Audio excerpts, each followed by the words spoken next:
अफगानिस्तान के ऊपर के जितने देश हैं, कजाकिस्तान, किर्गिस्तान, ताजिकिस्तान, तुर्कमेनिस्तान, ये जितने देश हैं ये पहले रूस का हिस्सा थे, सब सोवियत संघ का हिस्सा थे सब। ये रूस की बाउंड्री यहाँ तक थी। रूस ने सोचा कि हम पाकिस्तान को, उस समय शीत युद्ध चल रहा था, हम आपको कल के क्लास में शीत युद्ध बताए थे कि अमेरिका चाहता था पूरी दुनिया में हम बढ़ जाए और रूस चाहता था हम बढ़ जाए। इसी बीच अमेरिका ने पाकिस्तान पीओके का जो एरिया है, जो हम लोगों से वो छीना है, उस एरिया में अमेरिका ने अपना सेना का एक अड्डा ले लिया जो गिलगिट नाम था। ये जब हम कश्मीर पढ़ाएंगे तब बताएंगे गिलगिट। तो रूस ने कहा कि तुमने गिलगिट ले लिया है, तो रूस इस गिलगिट के जवाब को देने के लिए अफगानिस्तान पर हमला कर दिया। तो क्वेश्चन आएगा, अफगानिस्तान पर हमला सबसे पहले किसने किया? तो रूस ने किया था हमला। किस लिए? क्योंकि रूस पाकिस्तान को घेरना चाहता था। अगर पाकिस्तान को घेर लेता तो वो अमेरिका के इस जो अड्डा लिया हुआ है यहाँ पर, उसका जवाब दे सकता था।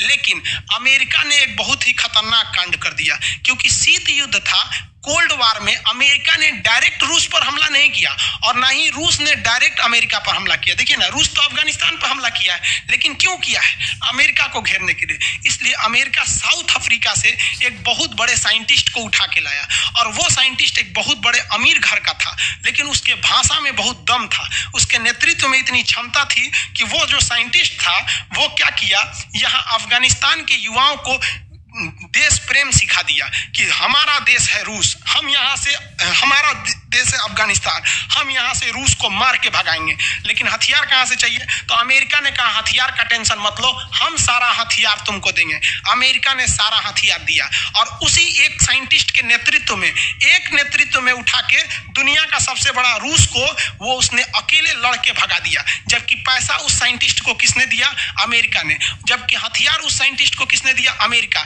जासूसी किसने सिखाया? अमेरिका। जितने चीजों की जरूरत थी वो किसने दिया? अमेरिका ने। क्यों? क्योंकि रूस को भगाया जा सके। और वो अकेला साइंटिस्ट अफगानिस्तान के लोगों को जुटाकर और युद्ध नागरिकों को सैनिक बना के भगा दिया। उस साइंटिस्ट का नाम जानते क्या था? Osama bin Laden. समझ में आ गया? जब तक ओसामा बिन लादेन अमेरिका के लिए काम कर रहा था वो देश प्रेमी था, और जैसे उसने अमेरिका को ठोक दिया आतंकवादी हो गया। वाह रे भाई वाह, ये है शीत युद्ध। दुनिया में एक भी अगर खून बह रहा है ना द्वितीय विश्व युद्ध के बाद, तो उसके पीछे कहीं ना कहीं कारण ये कोल्ड वार यानी शीत युद्ध है। आपको पढ़ाया नहीं जाता है इस हिसाब से, इसलिए आपको लगने लगता है। आप ओसामा बिन लादेन को हथियार क्यों दिए? ओसामा बिन लादेन के पास हथियार कहाँ से आया? टेक्नोलॉजी कहाँ से आई? अमेरिका तक जाने का रास्ता क्यों आया? उसको CIA का ट्रेनिंग किसने दिया? उसको पैसा किसने दिया? सारा काम तो आपने किया। जब आपके इशारे पे वो रूस को मार रहा था तो फिर आपको मार दिया तो आप बुरा मान गए। समझ में आ रहा है कि नहीं आ रहा है? आतंकवादी, आप खुद बताओ। हम मानते हैं कि ओसामा बिन लादेन ने गलत किया और 110% हम इस बात को स्वीकार करते हैं कि उसे कोई अधिकार नहीं है कि 9/11 26/11 के हमले में किसी मासूमों को जान ले। लेकिन हम ये अमेरिका से पूछना चाहते हैं कि ये अधिकार आपको किसने दिया कि आप किसी को लाइए, हथियार दीजिए, पैसा दीजिए, आप मारिए? वो सैनिक थोड़ी था यहाँ पे, आप अपने लिए उसको इस्तेमाल किए। जिस तरह भारत ने LTT का इस्तेमाल किया, चाइना ने माओवादियों का इस्तेमाल किया, ओसामा बिन लादेन ने किसका इस्तेमाल किया? अमेरिका ने ओसामा बिन लादेन का। तो जो इस्तेमाल कर रहा है वो देश कहलाएगा, जो पीस रहा है वो आगे जाके आतंकवादी कहलाएगा। भारत की ओर से लड़े थे LTTE के लोग, चाइना की ओर से लड़े थे माओवादी लोग, और अमेरिका की ओर से लड़े थे ओसामा बिन लादेन। आप बताइए, ये सारे के सारे लोग लड़े थे किसी के कहने पर, लेकिन ये सारे के सारे लोग घोषित हो गए आतंकवादी। क्या इन्हें जन्म देने वाले को आप कुछ नहीं कहेंगे? कोई बात नहीं है, आप समझदार हैं।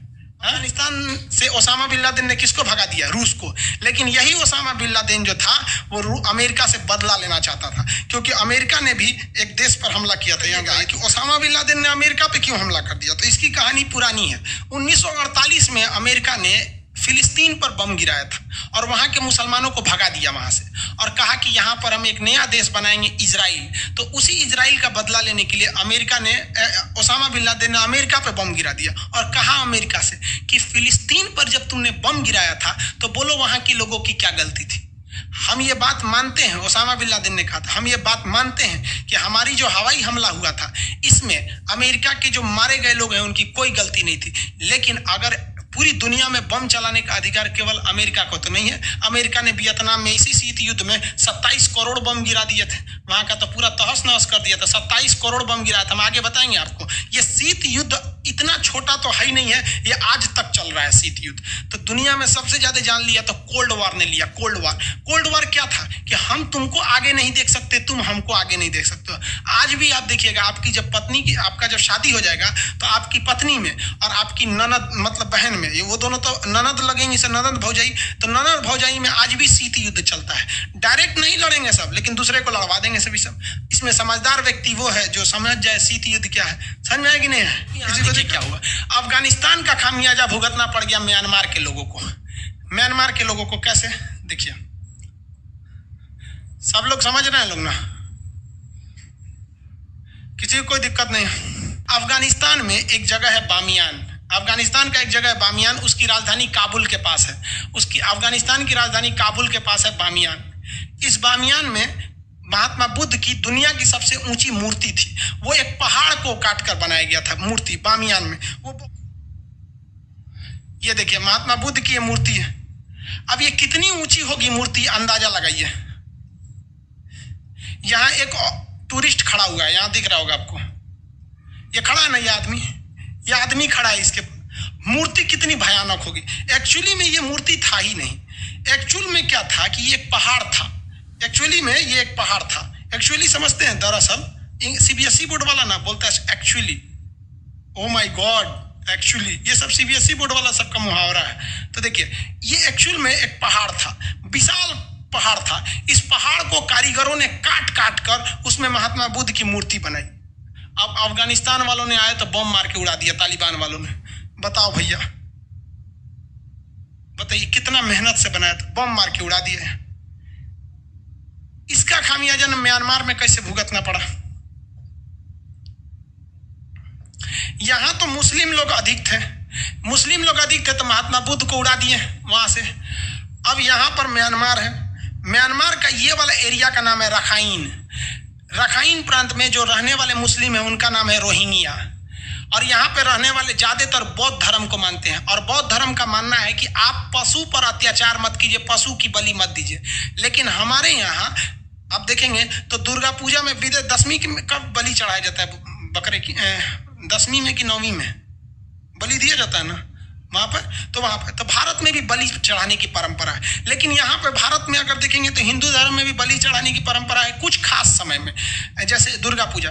लेकिन अगर मुसलमान धर्म में देखेंगे तो इस्लाम धर्म में बकरीद में तो बहुत ज्यादा कुर्बानी दिया जाता है, तो वो भी एक परंपरा है। तो हिंदुस्तान में कुर्बानी को लोग उतना सीरियसली नहीं लेते हैं, क्योंकि यहाँ मुसलमान और हिंदू यही दो धर्म की अधिकता है। तो हिंदू धर्म में भी बलि की परंपरा है, तो वो भी नॉर्मल लेते हैं इसको। और मुसलमान में तो भाई बकरीद त्योहार है उसका, तो वो भी नॉर्मल लेते हैं। लेकिन जहाँ बौद्ध धर्म की अधिकता है, यानी कहाँ पर, म्यांमार में, यहाँ पे तो बौद्ध धर्म महात्मा बुद्ध कहिए के गए थे कि आप अत्याचार मत कीजिए। तो ये इस लोगों से कहते थे कि तुम बकरीद में कुर्बानी मत दो, तो ये लोग देते थे लोग। तो इसने कह दिया यहाँ की सरकार ने कि आपको बकरीद में कुर्बानी देना है तो घर के अंदर दीजिए, बाहर सामूहिक रूप से मत दीजिए। तो ये लोग मानिए नहीं रहे थे। तब तक यहाँ पर हो गया ये इन्होंने क्या तोड़ दिया, बम से उड़ा दिया। जब बम से उड़ाया था इन लोगों ने, तो इन लोगों ने उसका जरा भी विरोध नहीं किया। तो यहाँ के लोगों के दिमाग में एक भर गया कि ये लोग उसका विरोध नहीं कर रहे हैं। और यहाँ पे साथ में जहाँ इनकी अधिकता है तो वहां तो हमारा तोड़ दिए लोग, महात्मा बुद्ध की मूर्ति तोड़ दी। और जहां इनकी अधिकता नहीं है वहां हमारा बात नहीं मान रहे हैं, तो कचर के काट दिया सब इनको रातों रात। घर में घुस रेप कर दिया सब, मर्डर कर दिया सब, दुनिया भर का कर दिया सब। तो इन लोग को भाग के आना पड़ा अफगानिस्तान, बांग्लादेश में रोहिंग्या को भाग के आना पड़ा, हिंदुस्तान में भी भाग के आए लोग। अब हम लोग तो उन्हें शरणार्थी कहते हैं कि भैया हम लौटा देंगे। तो रोहिंग्या समस्या भारत के लिए कोई मुख्य समस्या नहीं है, वो हमारे लिए लिस्टेड शरणार्थी हैं। ये पूरी दुनिया शरण देती है, क्योंकि कभी भारत को भी अगर बाई दी वे जरूरत पड़ गया, यहाँ पर प्राकृतिक आपदा आ गया, भूकंप आ गया या सुनामी कुछ भी आ जाता है, तो हमारे लोगों को भी कोई शरण देगा। इसलिए हम ये फ्यूचर को देखकर दूसरे लोगों को शरण देते हैं। लेकिन इसके लिए यहाँ म्यांमार के लोगों, अगर आप मानवता के हिसाब से देखिएगा तो ये भी गलत है और ये भी गलत है। मेजॉरिटियन की चीज को लेकर नहीं चलना चाहिए, वरना जहां आपकी अधिकता है वहां आप शेर बनेंगे, और जहां आपकी अधिकता नहीं है वहां आपको सुअर बना के मार देगा यहाँ पर। तो दोनों में अंतर है, ऐसा नहीं होना चाहिए दोनों में। तो यहाँ पे मुसलमान लोग अपना वर्चस्व दिखा रहे थे, तो बौद्धों को खामियाजा भुगतना पड़ा। यहाँ बौद्ध धर्म वालों ने अपना वर्चस्व दिखा दिया तो मुसलमानों को खामियाजा भुगतना पड़ा। तो आप यहाँ पर अगर उस महात्मा बुद्ध की जो मूर्ति थी, आज अफगानिस्तान की अर्थव्यवस्था कितनी चौपट हो गई। अगर उस मूर्ति को अच्छा से सजा देता और 100 रुपया टिकट देता ना कि 100 रुपया में आके देखो, तो चाइना वाले जागते उस मूर्ति को देखने, भारत के बौद्ध लोग जाते, लोग म्यांमार वाले जाते, जापान वाले, ये सब बौद्ध वाले हैं सब, थाईलैंड वाले ये सब जाते सब, और अफगानिस्तान बहुत ज्यादा पैसे से अमीर हो जाता है। और आपको विश्वास नहीं है ना, तो आप एक बार बिहार आइएगा और बिहार में बोध गया जाइएगा। बोध गया में लोग जिंदा रहते हैं ना, तो उन्हीं टूरिस्टों के खाने के बदौलत बहुत फायदा होता है। आप गोरखपुर के कुशीनगर आइएगा, जब बौद्धों का मेला लगता है बहुत सारी इनकम होती है, तो आप इस तरह से भी कमा सकते थे। और बम मार दिए तो केवल गाली सुने, इससे ज्यादा तो कुछ नहीं हुआ, क्योंकि एक सभ्य समाज की ये परंपरा नहीं होती है। तो ये अफगानिस्तान में भी एक समस्या थी जिसे लेकर अफगानिस्तान झेल रहा है, जिस वजह से हमारी सारी नीतियां वहां सक्सेस नहीं होती है। अफगानिस्तान के पब्लिक हम हिंदुस्तानियों को पसंद करते हैं, अफगानिस्तान की गवर्नमेंट हम हिंदुस्तानियों को पसंद करती है, लेकिन जो वहां उग्रवादी संगठन है उन लोग के आंख में हम लोग खटकते हैं। हमारा बस चलता, हमारा कब्बे उठा के मार देगा सब।